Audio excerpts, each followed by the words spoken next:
Hello everyone, it's Tarsher. Magluto tayo ng mung beans, of course. Olive oil. Yan ang unahin natin. And then, ihalo ko na sila yung onions at saka ginger, garlic. Hinalo ko na lahat dyan kasi mainit na yung fat. So, ganyan ako magluto. And then, pinakuluan ko na yung munggo ko. So,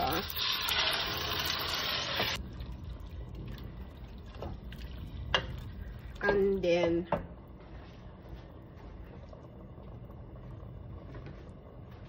ihalo ko yung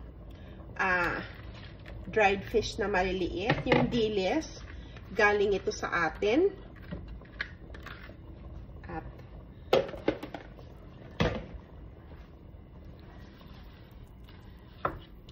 ito yung style ko ha, na magluto. So,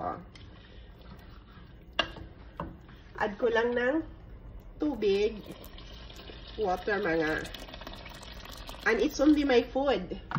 Pagkain ko lang to.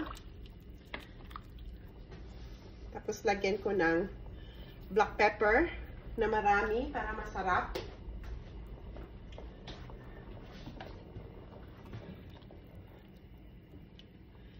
As I said, version ko. So, i-simmer lang natin siya.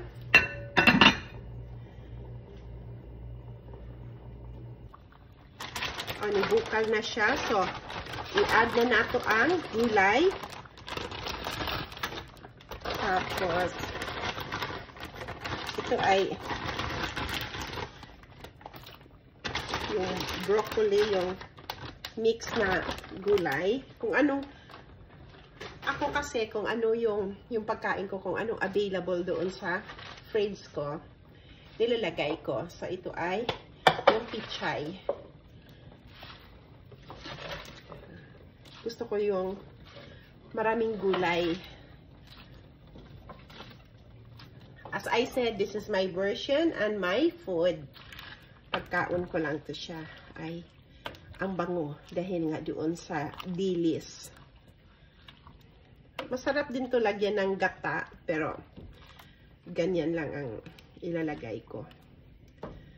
So, tikman nga natin. Tama lang siya. Hindi ko na nilagyan ng salt dahil, or patis. Dahil nga, yung dilis, maalat na siya. Hindi naman masyado maalat.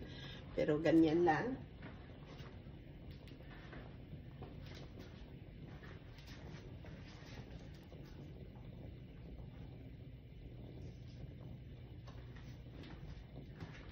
Then, lagyan natin ng sibuyas na dahon, yung scallion. And, takpan lang natin. I-simmer natin ng mga 2 minutes. So, tingnan na natin yan.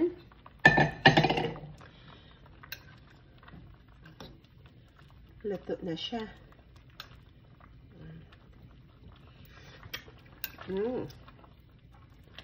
Super sarap.